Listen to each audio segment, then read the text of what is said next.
Yes, so super exciting. We have Thomas Park here in the house.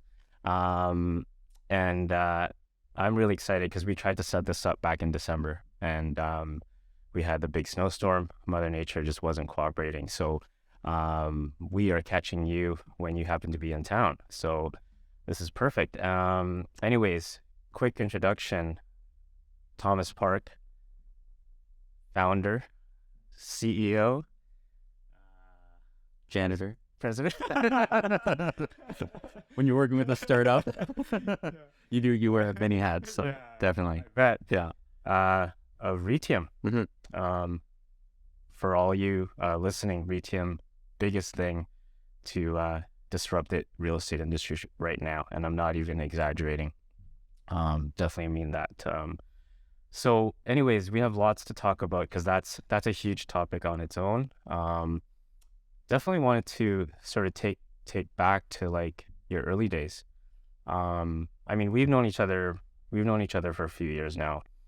But what's funny is when I didn't know you, see, I didn't put this in the prep notes, but like I was gonna say that when I didn't know you, I definitely admired from afar because you remember that channel on TV that was like like channel 20 or something like that? Yeah. You had your ads on there. Definitely. Yeah, definitely. It was, being a realtor and prior to, like, I got into the real estate market when they were just transitioning into online. Yeah. And, actually, I admired a lot of realtors that I would actually read in the papers and see on the real estate channel. Yeah. So for myself, actually, to go on to that and get a lot of exposure, not only for myself, but it was actually for my clients' properties. Sure.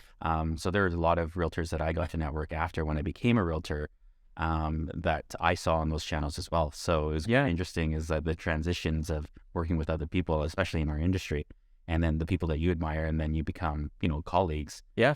So working with you and, selling a couple properties, I think that's how you get to know a lot of the realtors within the industry. And then there's great realtors and there's bad realtors, but it's always good to, keep the good ones close and help each other, support each other, and try to sell each other's listings and show properties. But, it's for sure. It's been fun. Yeah. So that sort of segues into when you're talking about the internet at that time was sort of getting a little bit more popular, of use for like business, things like that. And then of course you jump onto the domain Vancouver condos and like, wow, what a move doing that. Because that is such a recognizable domain, right? And that, so can you tell us a little bit how that kind of? Yeah, it's actually quite interesting. So I'll go back a little bit further. Sure. My journey prior to getting into real estate, I was selling computers in the early 90s. Oh. And I would sell 10 computers a day and my colleagues would sell one. Yeah. Because I made something so difficult. And these were XTs, 286s, 386s. Oh, wow. You're bringing us back. Yeah, way back. Okay. So that's pretty much Web 1.0. Yeah. When we looked at it from that perspective, I made something that was very challenging, very easy for people to understand. Okay. Then I started an internet company in 1997, and I did web development, e-commerce, online marketing, and then went through the dot-com boom and bust. So at 28, I arrived on paper. I was a millionaire through stock options. Wow. However, I lost everything at 28. So it was very, very challenging at the time because I was making more money at 18 than I was at 28. Yeah. And it was more so the ego that I had to get over at that time is I'm like, what would people think of me? Yeah. And so it was a few lean years where I was trying to find and discover myself. I thought, everything was based upon who I was as a person by what everybody thought of me. And once I got rid of that, what it allowed me to do is that it allowed me just to focus on providing services in a way that I wanted to, I guess, get my personality out. And it was just so happens in roughly about 2004, one of my mom's clients knew that I actually took the real estate course when I was 23 years old.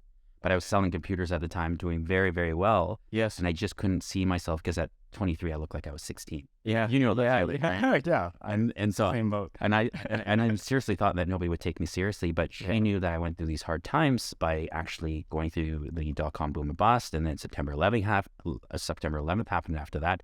And nobody was really dealing with technology. So she said, She owned Coldwell Banker in Caristale, and she said, I'll give Thomas a free ride. He just has to come work with me.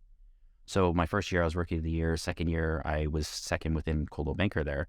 And because all my listings and all my properties and all my clients were downtown, driving to Caristale was really a big challenge. So I actually moved to a separate office. I went to Century 21, and I was there for quite some time. Okay. And that's when I saw that transition where, a lot of the realtors that were the older realtors that were two-finger typers sending out emails, and this is roughly about 2004. Yeah. And I thought that, they're, those people, because of technology, are going to be left behind. And so the whole idea now coming to Vancouver condos, I was sitting there and I was just like, okay, because I come from a tech background, how can I actually attract more people to come to me to buy or sell their properties? Okay. And just so happens I was looking at domain names. That's a thing that I do. Yeah. And Vancouver condos, I typed it in and it was actually available. Yeah. It said, no, this page cannot be displayed. Okay. And so I was like, oh, okay. So I did a who is lookup, and I looked up who was the owner, and it was actually a girl that lived in the Fraser Valley.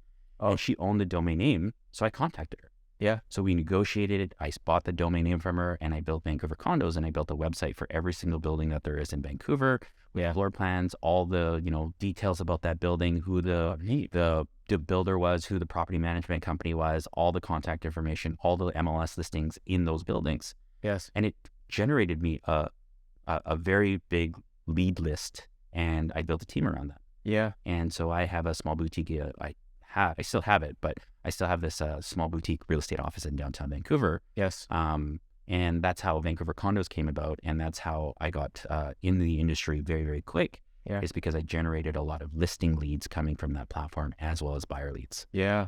So so interesting when you were saying that time when you were 28 and you went through that sort of loss, and the .com bust and all that stuff. You feel like, was it tough to bounce back from that? How did you find that it kind of was a blessing that those started happening because it made you work ultra harder, I guess, when you were trying to bounce back? Do you think it helped you? Absolutely. When you look back now, at the time, definitely not. Tough. Yeah, definitely not. Yeah. Because of the fact that, again, when I was younger, I was controlled by ego. Okay. It's like what people thought of me. Sure. And once I took that out, and I don't, literally, I don't care what people think about me. It's all about okay, who am I as a person? What am I going to put out there? And how can I attract, with that? And so I had a lot of people come to me and they said, Thomas, great. People don't usually bounce back from those difficult times. And it did drive me, because of the fact is that I knew that I still love technology. I love real estate. I love selling. I love the interaction with people. I love, the whole idea of buying and selling real estate. Yes. And the great thing is all about relationships. So I did very, very well selling real estate. Yeah. And it was just it was the whole idea of, coming back from that was the drive for me to do better. Yes. And do it in a different industry. And I thrived. And that was just with hard work. I worked from 7 o'clock in the morning till 12 o'clock at night. Yeah. And so for me, at that time, it was just I had the time, I was dedicated. I would do 3 open houses on a weekend every day. And people would come to an open house and they said, didn't we just see you at another open house? I was like, absolutely. I would do from, 10 to 12, 12 to 2, and 2 to 4. Okay. And people, and that's how we picked up sellers and buyers, because they saw holy crap, this guy works hard. Yeah, you're meeting people, right? And it's it really is getting out there. Yeah, for sure. And then, and it just so happens that about maybe going into the REITIUM story, and this is how the transition from the real estate side, going back to the tech side, but with real estate, mixing 2 industries I absolutely love, which is real estate and tech. Yeah. Is that about 6 years ago, my affluent clients, and you probably experience this all the time. You guys are the professionals. They come to me and they say, Thomas, we have the capital.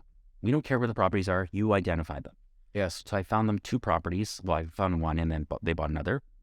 They renovated and flipped them. And they made $1 million that year.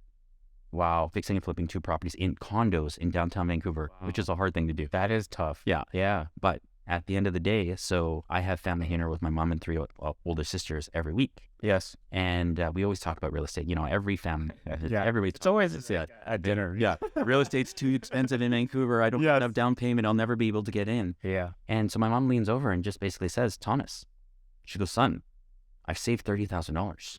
Go make me the same returns. You made your clients $1 million. Go make me the same returns. I'm like, Mom, I'm sorry. It was disheartening to tell my mom Yeah. that, you know, I can't help you because $30,000 isn't enough for her to put a down payment on a property. Yeah. So my mom is like me, very relentless, you know, going out. She goes out to church, comes back a week later, says, okay, I rounded up 6 of my girlfriends. We all have $30,000. Go make us the same returns. Okay. And that was a light bulb. That was a light bulb moment. Yeah. And so It put it in your mind. exactly. Yeah. How many people want to buy real estate but can't because real estate's too expensive? They don't have enough down payment. Yep. Maybe they have no credit or bad credit, or they don't make enough money in their jobs. Mm-hmm. And so how can we solve that problem? And just so happens, cryptocurrency was going through the roof at the time.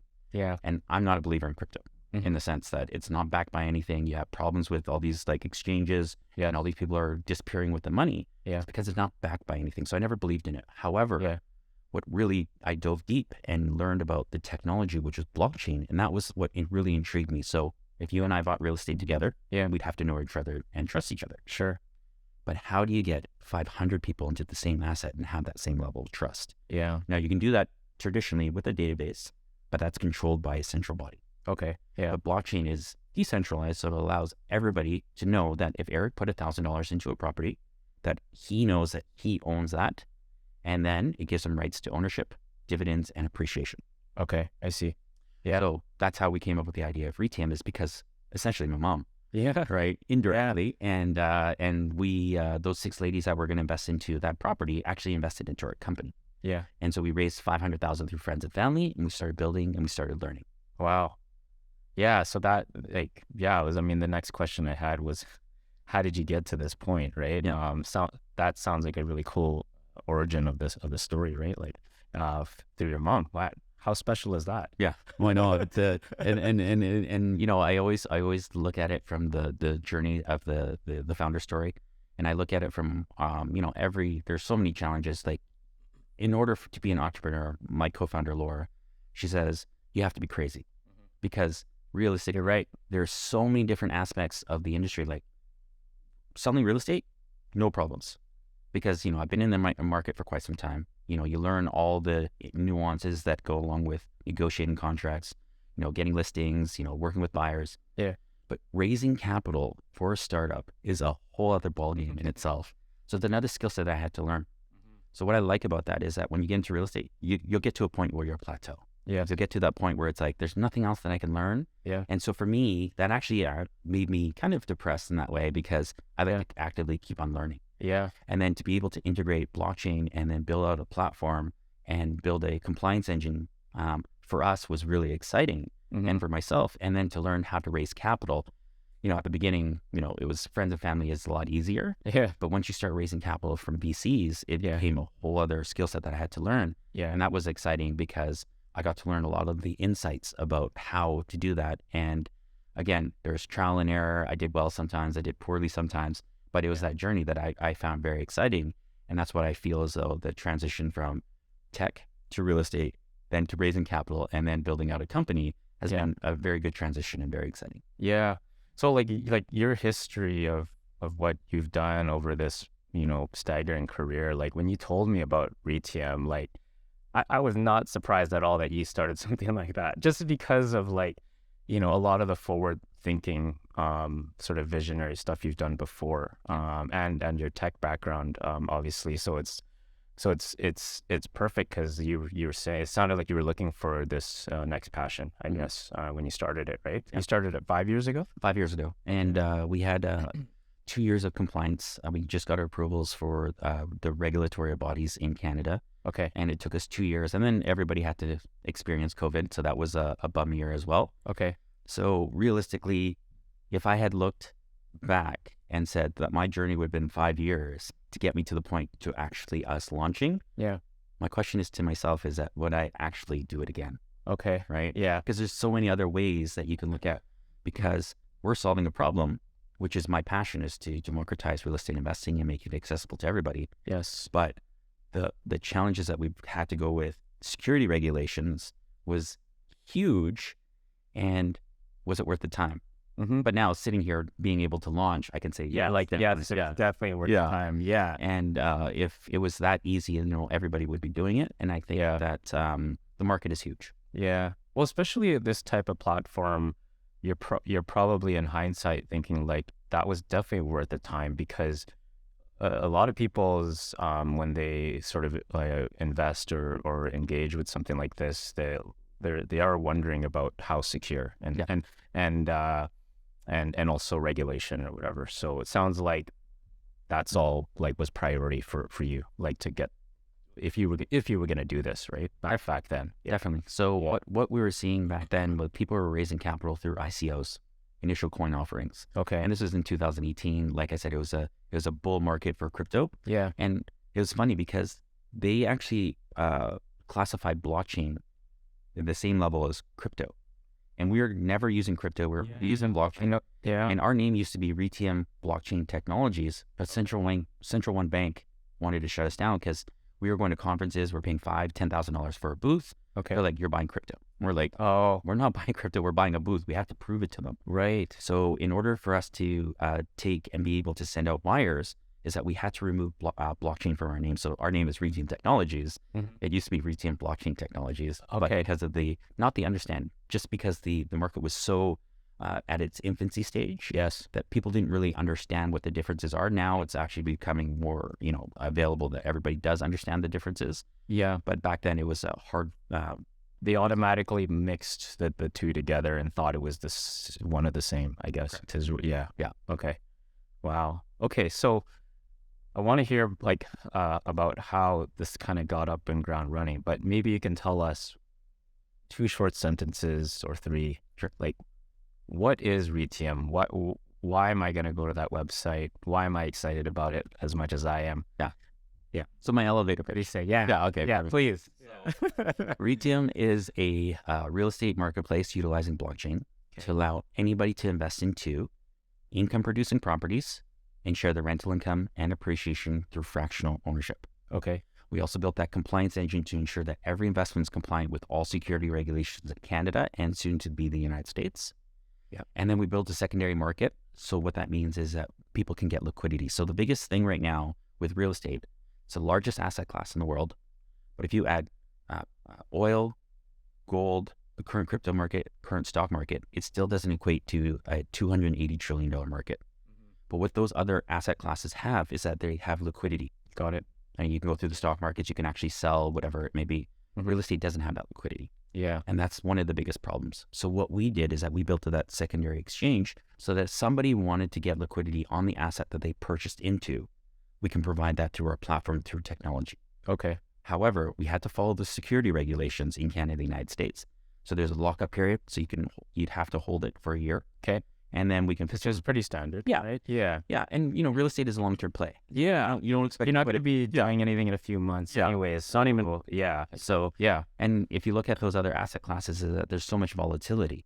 So with real estate, if you lose 10%, you'll never lose 100% of your real estate asset. Yeah. If it loses 10%, you're only losing 10% of your investment, but you're getting dividends from the shared rental income. Yes. Whereas in the stock market, you put $100 into the stock market and lose it all in a day. Sure. And a lot of retail investors are the ones that are getting, the ones that are getting hosed because, they're unsophisticated. They don't understand what they're investing into. They see Wall Street bets and they're like, oh my gosh, I'm just going to follow these people and make all this money. Yeah. But with real estate has outperformed the S&P 500 over the past 25 years. It's a safe, secure way for people to invest and grow generational wealth. Yeah. And because now it's only been available for the few, and with our platform, it allows everybody to participate. And going back to my mom, so my mom immigrated to Canada in 1970. Okay, yeah. She raised 4 kids on her own, myself and my 3 older sisters. And she thought growing her wealth sustainably was actually leaving her money in the bank account and collecting interest. Okay, yeah. And so I look back at my mom.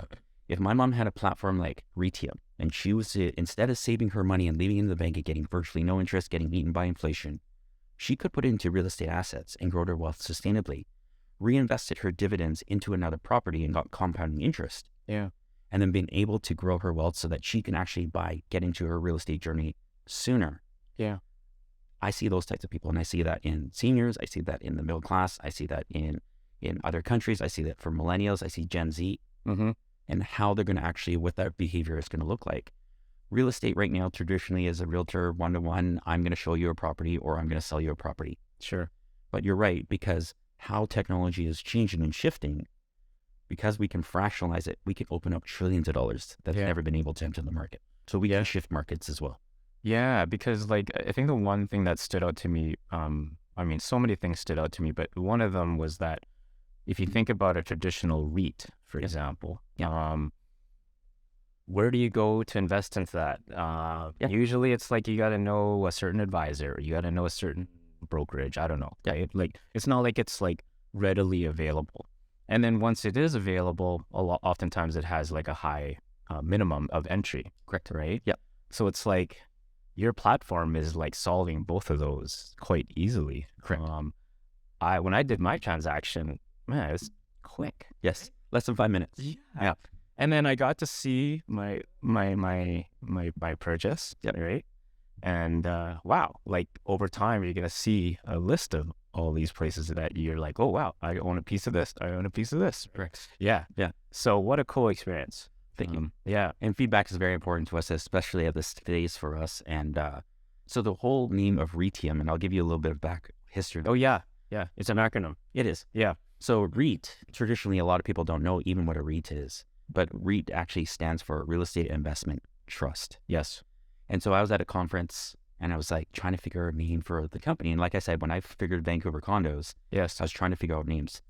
And I was at a conference and I saw a company called REITIUM with IUM. Okay. Yeah. And I thought that was quite interesting because they were a securities company like Guard, and then IUM because titanium, like anything with IUM at the end is like sounds prestigious, right? Okay. And so I was just like, okay, well, REIT, and I was just like IUM, REITIUM, yeah, right? And that's how I came up with the name. But actually, I didn't look at it from the whole acronym, only just REIT, Real Estate Investment Trust. But I don't usually, I go to a lot of conferences. We've been to 47 different conferences. I booth at 33 of them. And usually people don't blow my mind. But a lady came to me. She goes, I love your name. I'm like, why? And she goes, well, REIT. And she goes, IUM, Investors Under Management. I was just like, whoa. Wow. You're like, whoa. And now it's like a full acronym of the company. I was like, mic drop. Yeah, that was like, totally. You're welcome. Yeah. And I was just like, that's how I use the name right now. But I was like, titanium, platinum, Ethereum, whatever it may look like. That's the feeling I had with that EM, was that it gave that technology feel towards like, that was the cool thing about it. Yeah. So a lot of people do ask me about how we came up with the name as well. But again, we made up word. We got all the socials. We got everything, .com, .net, .org, .ca. Easy to get. Yeah. Everything. Didn't have to buy it off anyone. Oh, literally. I was sitting there. I was sitting there right at that conference when I figured out the name REITIUM. I started registering while I was at the conference. Oh, wow.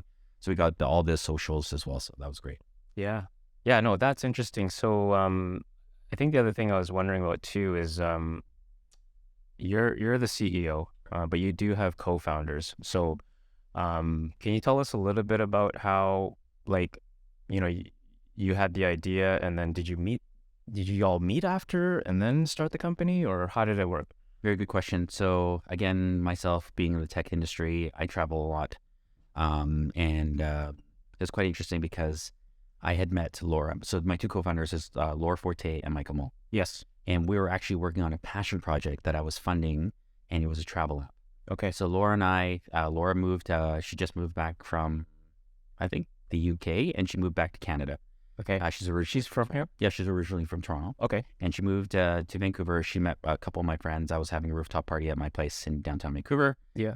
And we just talked about real estate because she comes from a real estate family. And we were talking about traveling because she's lived abroad. She's lived in the UK, Australia, all over the US, and all different countries. Okay. And I travel quite a bit. Real estate has afforded me to be able to, go to places that I want to go. And just so happens I would go to, a beach destination, and I'd bump into a couple friends. Okay. And had I known that they were there, then I would have stayed longer, or I would have changed my trip plans. And that would happen to me all the time. No matter if I was in Greece or I was in like the UK or I was in like the States, I'd always bump into friends. Okay. So our app was called Tumbleweed, and it would actually, you could put in your calendars of when you're traveling, and it will actually go out and look at all your friends that are there. And it could be for conferences as well, because I'd go to conferences and like, holy Eric, you're here. Yeah. I didn't know you were going to be here. And so you just connect. And so we were building this out, Tumbleweed, and This was back in 2016. this was when we started, just before we started REITIUM. So that same time where I actually talked to my mom. My mom said I had $30,000. Yeah. At that same time, we were building this app. And then what had happened was that Laura and Michael at the time, while we were building this Tumbleweed app, they went and they entered a hackathon.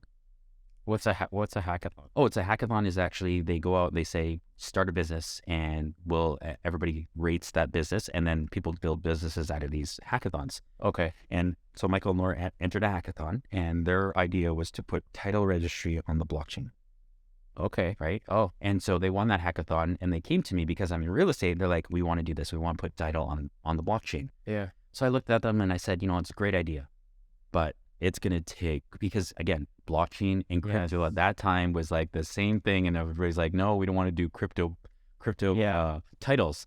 And it's like, no, it's blockchain. But what had happened was at that time, they just came to me and they said, hey, we want to do this. We want to put title registry on the blockchain. I said, it's probably not the best idea right now because of where we were. Yeah. And also we have title insurance. In the first world countries, it's not a big problem. It's title fraud is very, very big in third world countries. Yeah. But a lot of those governments don't want to put in and implement blockchains because all their hands are in the pies. Yes. And to get them to convert is going to be very challenging. That's like still, I would say, another 10-year roadmap. Okay. From there, so that's like 15 years. Yeah. So I said, like, how can we fractionalize real estate assets? And that's what the whole idea of REITIUM came, is that we'll use blockchain, we'll fractionalize it.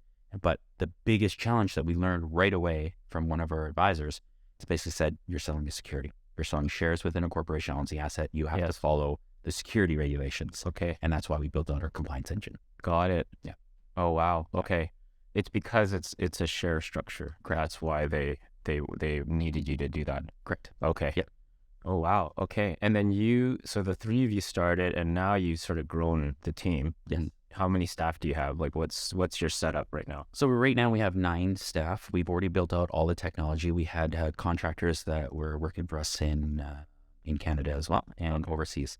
Okay. So fully developed platform. We have our internal developers right now. Laura is my COO, so Chief Operating Officer.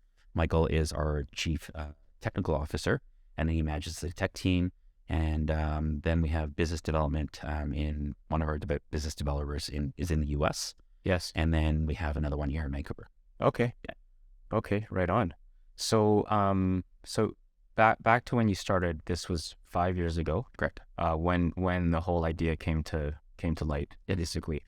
So since then, you can tell our listeners is that you've been all over the States. You were in California, like you live in California half the year. Yep. And now Arizona. Correct. Being set up some operations there. Yes. In a nutshell, what was the sort of I guess purpose of being out there and whatnot? Was it building the name out there? So it's essentially, or it's a combination of a few things. One was actually it's interesting. Like I mentioned, the journey of raising capital is a whole other skill set you have to learn on yourself. Yes.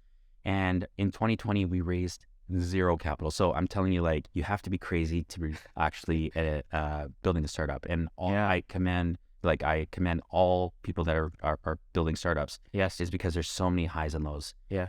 And so 2020 was obviously an odd year. Like I mentioned, for everybody, COVID, we raised zero capital. Yes. So I was pumping my own money. Luckily, I did well with real estate, so I was just keep on pumping my own money to pay off our programmers. Yeah. Michael, Laura, and I I didn't pay myself for the first 3 years anyway. Yeah, but it's usually the case. Yeah. When you're But we took off Michael and Laura off of payroll, and basically I was just funding and fueling the developers because we needed to just keep on building. Yes. And so a lot of people that said no to us, it was very disappointing to actually get a lot of no's. And that's the thing that I'm going to tell you is that when you're raising capital for a startup and you're building a startup, is when you get a no, they're not saying no to you as a person. Yeah. They're saying no, that their investment thesis just doesn't fit within who you are or what you're building. Yeah. So don't take it personally. So I can hear 1,000 no's now. It doesn't matter. Yeah. I'll keep on going. So I have a question about that. Yeah. Like, when you were realizing that you were getting a few no's in a row. No, it wasn't a few. It was a lot of no's. Okay. Yeah. So like, how did you stay fired up and like all that? Did you find that it was that you were falling into some, discouragement and whatnot, and did you have like a split second feeling that you were like, I don't know if this is gonna work, Yeah. like how our minds are, right? Like it's like these thoughts just come in and then it takes over, and you need to like really have a pep talk with yourself. So how did you get through that? How did you endure through that? So 2021, January of 2021, I was very dejected. I was sitting there, I'm like pumping my own money, Yeah. and that was fine. But at the end of the day, I talked to Laura, my co-founder, and I just said, Laura, like this is like the landscape. And again, raising capital for a company and learning that skill set, Yeah. I was piecing everything together. Yeah. And when you piece things together, I wasn't presenting in a light that, let's say, the VCs or angels wanted to receive it. Okay. I Right. see. So when I do a listing presentation and I sit in front of you, Eric, and maybe your wife, Yeah. I'll ask you to take me through your house like you're selling me your house. Mm-hmm. And then you're like, oh, we did the renovations. Oh, I took back these windows. I put triple pane windows so you don't hear the car. I know exactly what personality type you are. Right. The wife would be like, oh my gosh, this is our trip to Thailand and we rode elephants and all this. I know what personality. I see what you're going at with this. Yeah. So what? Yeah. But I never. I applied that to real estate. I never applied that to To the VCs. the VCs. Yeah. And so when I learned a little bit more about, okay, he's more analytical, so he wants to know numbers. He wants to see what your revenues are. He wants to see this.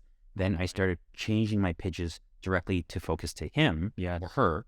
And so my success rate went up. But how I learned that, which was the interesting part, is that I saw this ad on Facebook. So dumb. Okay. And it gets Like some motivational kind of yeah, or no, it was actually a guy that actually teaches people how to raise capital. He sold his company to Google and all that kind of stuff. Okay. And it was like cheap. It was $35.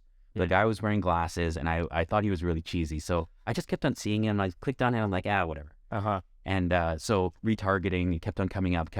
And literally, I was just like, fine. So basically, he said he sold his company to Google, and he teaches people how to raise for startups. Yeah. So it was like $35 US. So I was just like, yeah, let's do it. So I did it, and basically they had for an upgrade of $99. They're always trying to. Oh yeah. That's just the entry. So $99, you get to the VIP, and I'm like, $99, sure. So I did this VIP, and there's probably about, I would say there's probably about 60, 70 people in that group, Okay. maybe more. Oh, And that's actually more than you were thinking. yeah, but Yeah. then the course was $3,000 US. Oh, this is So this is where there's just the intro. They give you the little snapshots, a little carrot. yeah, and then they get you into the big part. So at that time, I was really depressed. I was just like, crap, $3,000, but not only $3,000, $3,000 US, Canadian. Yeah, so that's big like exchange rates. 10,000 Canadian. Yeah, 20, man. That's what it felt like. It felt like 20. But it was quite interesting. I was like, I don't know if I want to do this. So I called up Laura. I'm like, Laura, there's this course. It's $3,000. Yeah. I'm thinking about doing it, but I don't want to spend the money. Okay. So Laura's like, did you get value from it? And I said, yes. Yeah. And she goes, then do it. So then I called up the instructor and I said, hey, Ido, that's his name. Yeah. Hey, Ido, can I bring in my co-founder with me? Okay. And he said, absolutely. So you guys went in on the same package? Correct. Same package. They didn't have to pay more. Oh, cool. And then basically he just gave us a structure of how a pitch deck should work. They review pitch deck. You actually present it to everybody in the class. Okay. And I would say there's probably about 30 people in the class. And we're still to this day in the same WhatsApp group, and we still all support each other, which is amazing. Yeah. But that was the catalyst. Once I figured out how to do the pitch deck, get the messaging right, I applied for a fintech accelerator out of Canada. They're called Hold Exchange. They're based out of Montreal. Yes. They had 500 global applications. They looked at our application and said, okay, we've narrowed you down to 28 and we only pick 8. Is this for tech companies specifically? Correct. Or is it any kind of, fintech? Yeah. Okay. Specifically for fintech. Okay. I see. And so I had to do 16 pitches. Yeah. Over 4 hours with a 10-minute break in between. It was 8-minute pitch or 4-minute pitch and a 8-minute Q&A. Okay. Or something around there. Yes. And literally it was like my stomach was turning. This is when I wasn't feeling comfortable doing pitches. I was just like getting in. Yeah. Basically they only picked 8 companies from there. Okay. What they did is they gave us a rating. So there was 100 advisors and every of them wrote in what they thought of the company. They rated you out of 10 and would you do business with the company? And they picked the top 8. Oh, wow. So and they provided us 8 out of 500. 8 out of 500. The short list was 28 and then it went down to 8. So we got it. Yeah. Yeah. So we got in, which was amazing. We raised, $1 million through their group. Phenomenal. Like we feel part of the family. Yeah. But then we got, so that first group that I was in, the sort of the family office of a guy, his last name is Tran. He was the global head of marketing for TikTok. Okay. His father actually invested into our company. Wow. So I was flying to LA. You must have been like, Oh my gosh, that was awesome. like, Yeah, it's awesome. Yeah. you're just like, this is happening now. Yeah. Okay. And so I flew to LA, and he introduced me to a VC, and that VC said, since you're in LA, why don't you pitch to UCLA, Henderson? So UCLA, they have an accelerator program. So similar to the Holt. Yeah, correct. But they take no equity. Okay. And so I pitched for the program director, Trish, and she said, Thomas, you are so far ahead of all the other cohorts, all the other companies that we take. Yeah. What are you looking for us? And I said, we're looking for connections. We're looking for access to your real estate departments, your alumni, your students. And she goes, we can help you with that. Yeah.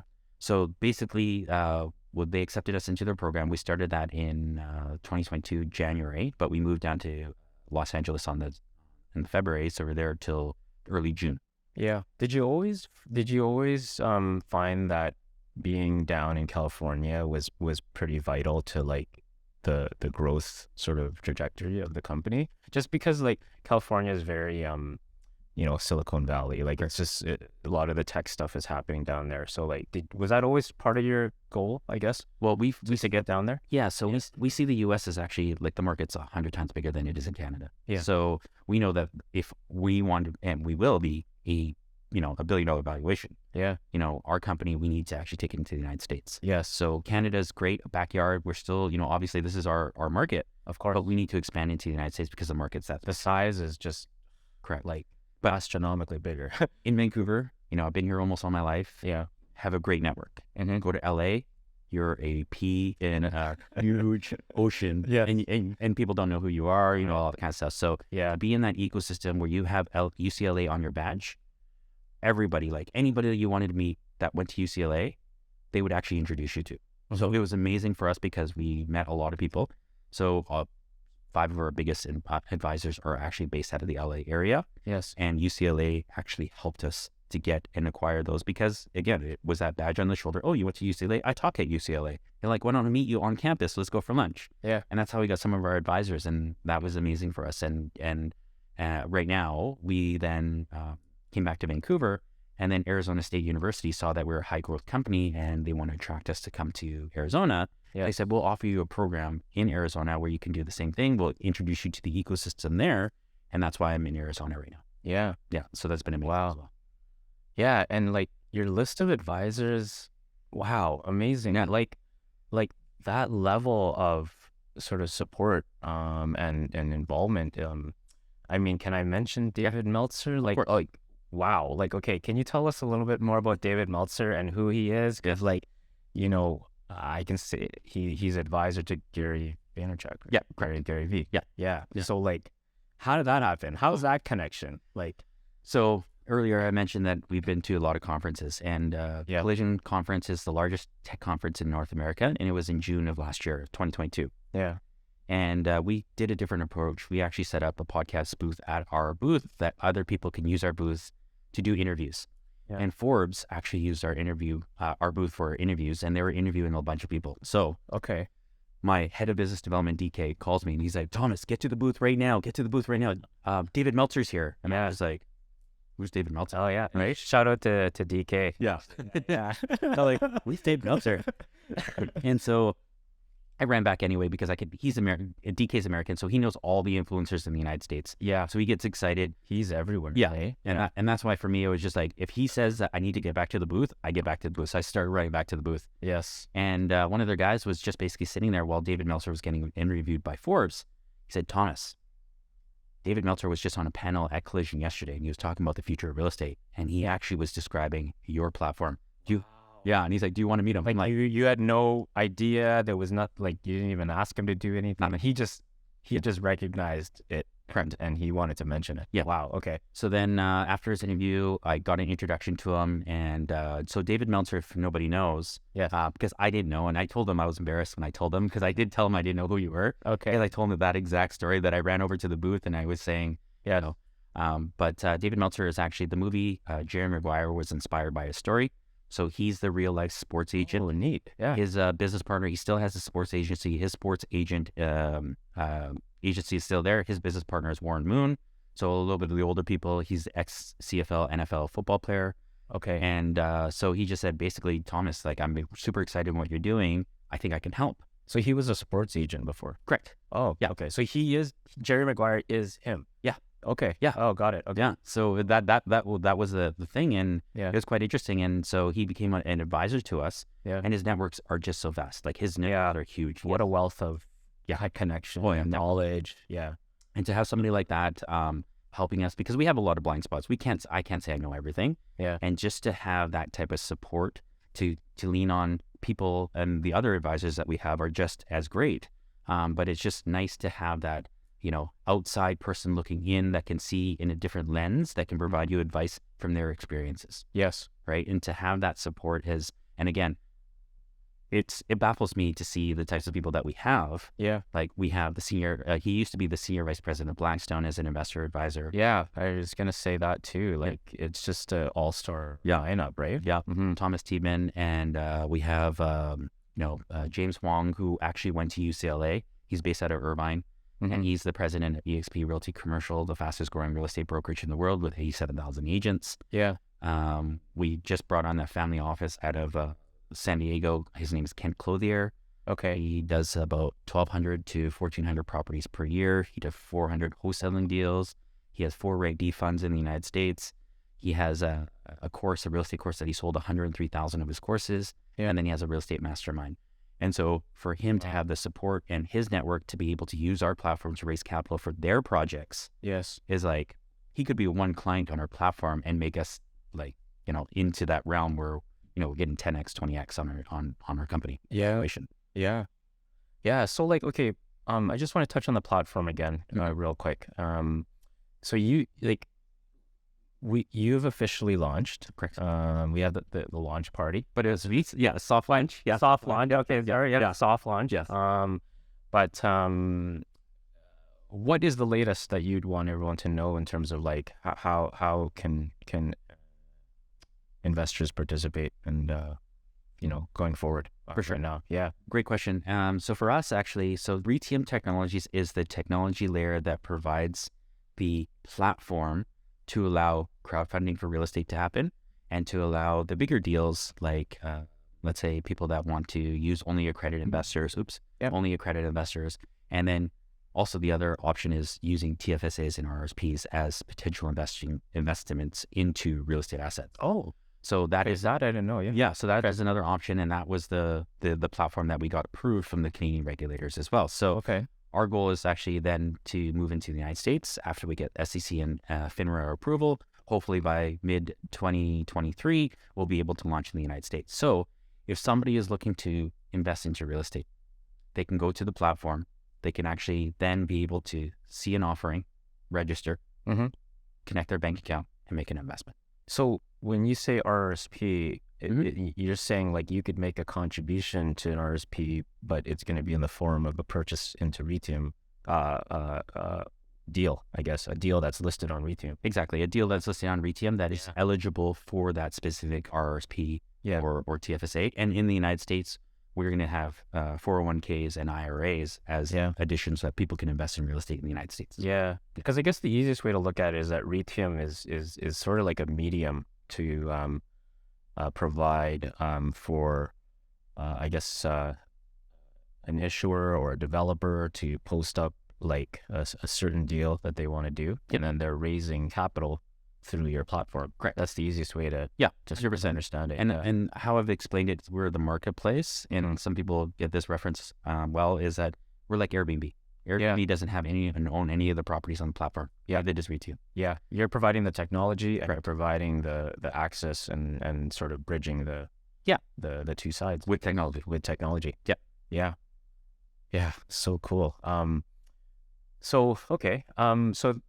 So how does somebody invest today? Like, can they invest today, or is it still? So within the next couple of weeks, the website REITIUM.fund will actually be able to take investments into the offerings. Okay. Because we're unlicensed, we can't talk about the offerings itself. They'll have to come to the platform and see what is available to them. They'll have all the offering documents. They'll have all the details about who the GP, the general partner that's managing the asset, where the asset's located, and what the time frame or the time horizon, how long you'll be holding that deal, and then they can connect their bank account and make their investment.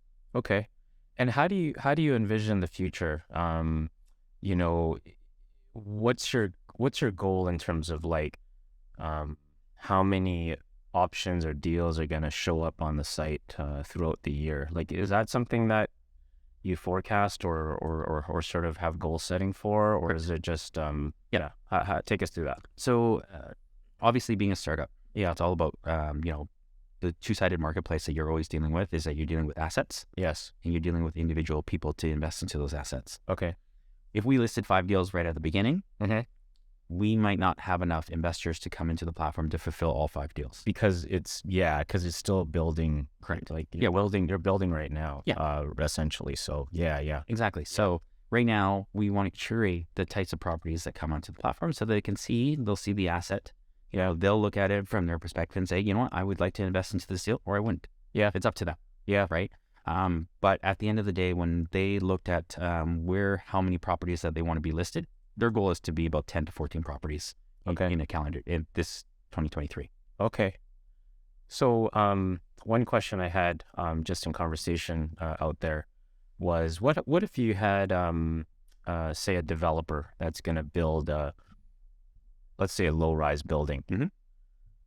Could they use REITIUM to raise funds towards this project that they're doing? So, or how does it work? And I say depends because it depends on the size of the deal. Okay. So there's 2 sides to our platform. Like one platform is built for the crowdfunding side. The crowdfunding side, actually, their exemptions will only allow asset owners to raise 1.5 million. Oh, got it. Right. That is, but in the United States, that same crowdfunding exemption is 5 million. Oh, so that's why the growth in the United States, because the assets can actually, you can do a small development with $5 million.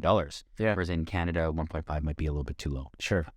Whereas in the exempt market product, like the securities, the higher end tickets, they can raise up to whatever amount that they want to. They'll have to do an offer memorandum and then basically raise 5 million, 10 million, and they'll go through accredited investors or eligible investors. Okay. So people, high net worth individuals.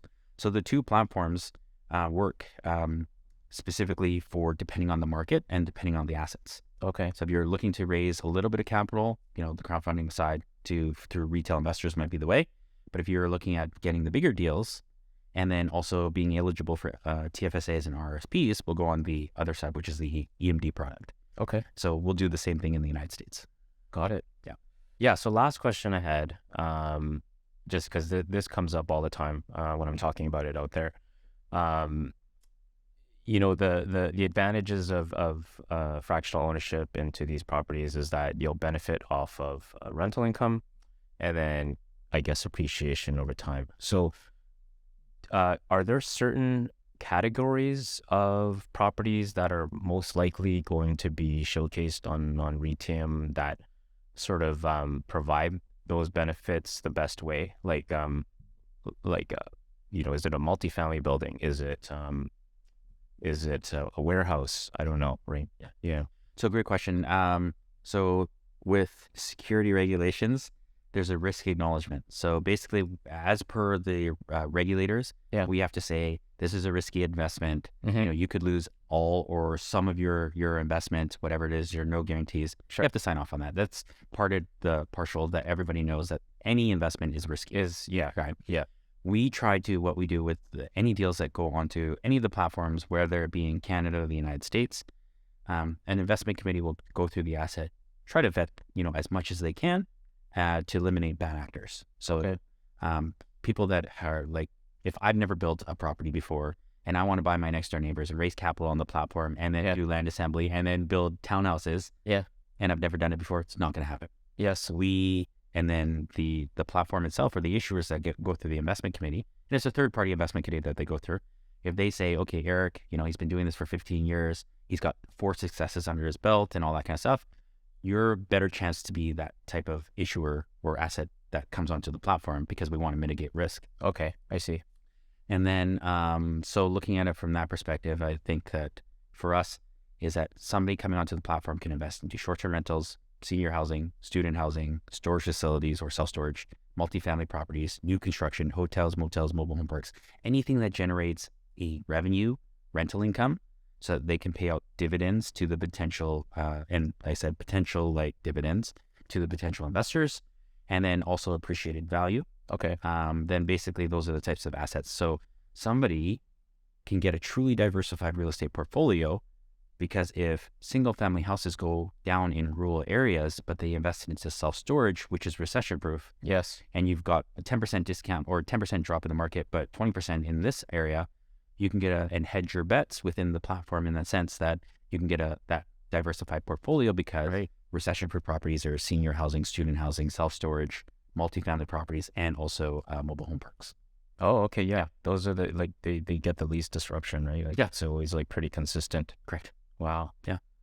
Okay. So anybody can go to REITIUM.fund right now or not yet? Yes. So by the time this podcast probably comes on, you'll be able to go there. So that platform there will be able to take investments. You can see all the offerings. You can see all the documents. You can see everything. Yes. So our technology powers that platform for sure. Yeah. Yeah. So like in a nutshell, when the user like is signing on to do their purchase, it's almost like the process is going to be very similar to like if they're buying stocks, right? Sort of. Definitely. Because you're going to answer like a KYC and like all that stuff, which is like know your client questions and things like that. Exactly. Yeah. Mm-hmm. And so going back to my earlier years and selling 10 computers a day, and my colleagues were selling one, is because I made something so challenging, very simple to understand. And we wanted to do that when we built out the platform. Mm-hmm. We treat everybody as a retail investor, right? So that their limitations, like the $2,500 that the regulators see, is that somebody loses that $2,500 is not going to break their bank. It's not going to wreck them. Yeah. But I'll give you an example. Robinhood in the US, they had a huge problem because there was a young gentleman that was betting against the market, and it showed that he owed like a number that he couldn't even afford. And it was a glitch in their system. Yeah. And he had apparently taken his life after the weekend because they didn't get back to him on time. Our platforms, we made sure that everybody, the maximum amount that they're allowed to invest is based upon what province that they're in or what state that they're in, and they would not be able to invest anything more than that. Okay. Because we want to put those restrictions to follow the rule sets of those guidelines. Now, publicly traded companies are different. You can actually invest $100,000 as a retail investor into the public markets, which is ridiculous. Yeah.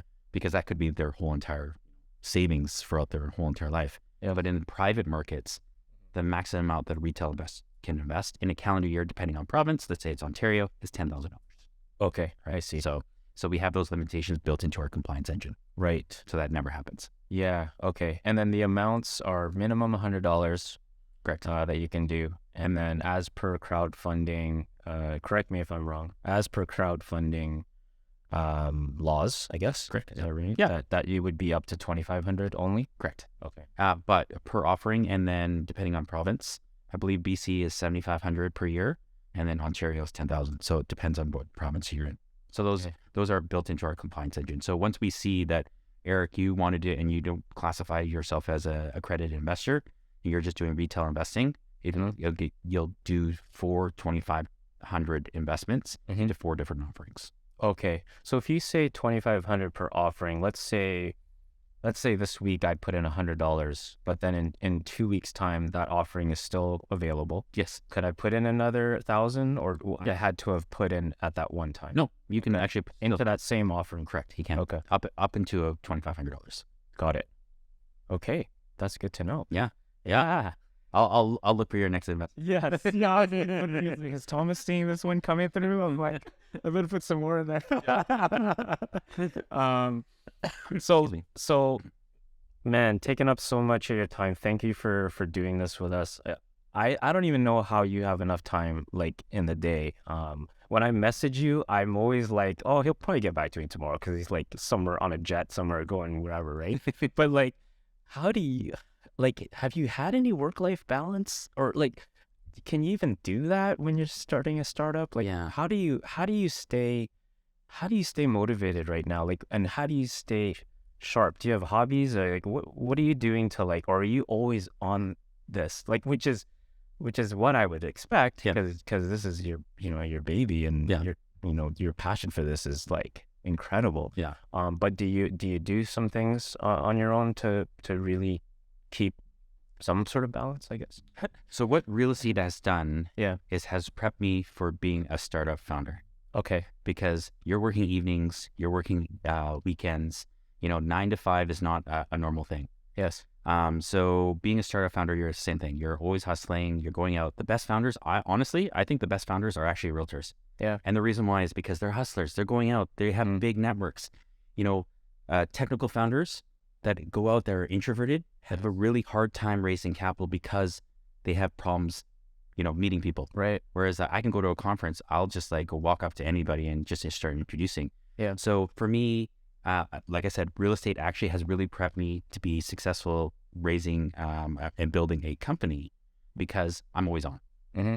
Now, what I wanted to say is I wanted to actually say thank you to my girlfriend, Yeah. who is like, here's everything about all my days, all my excitements, all my losses.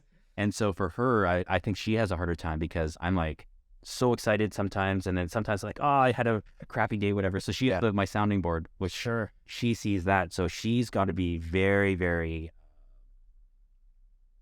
well, she just has to be like very understanding. Yeah. No. Coming from. So I think that For sure. she has a harder time than I do, because of the fact that I'm always on. I'm like super excited, and I'm going to events during the evenings. Yeah. I'm flying to different conferences all the time. But I just see that our goal is to allow the everyday person to be able to invest into real estate, and seeing a person like my mom. And that's what drives me every day. So having that energy and that drive all stems from that, and seeing how we can change the world. And there are a lot of components in our platform that we're going to help. We have a give back within our platform as well. Yeah. Is that a portion of revenues will go back to help single mothers buy homes. Yeah. So for me, like, I have so much drive, because I see my mom, single mother, raise 4 kids on her own. I would never be able to do that. Yeah, my mom did. Not speaking a word of English. That's like me moving to Mexico, not speaking a word of Spanish, and raising 4 kids on my own, trying to figure out what I got to do in order to put food on the table and a roof over my kids' house. I can do it. Yeah, right. So that's what drives me to say, we're doing something good. Yeah, and we're doing something that's positive, that's going to impact a lot of people. Yes, and be able to grow wealth sustainably. Yeah, and be able to participate, and that's the biggest thing for us. Yeah, I mean, I'll lastly add on to that. I think that was the most exciting thing that I thought about it, was that, like, let's say you had $1,500 just sitting here. Usually you're gonna be like, okay, well, what do I do with that? I'll put it in a mutual fund, GIC. Now you can use REITIUM to get that exposure to real estate that that you're looking for. Yeah, and wow, amazing! Like, can't say anything better than that. So yeah, but thank you for being here. So REITIUM.fund, you can all check it out soon. Yes, by the time the podcast comes out, yes, yeah, it should be available. Awesome, cool. Thank you for being here. Thanks, Eric. Okay, awesome. Thank you.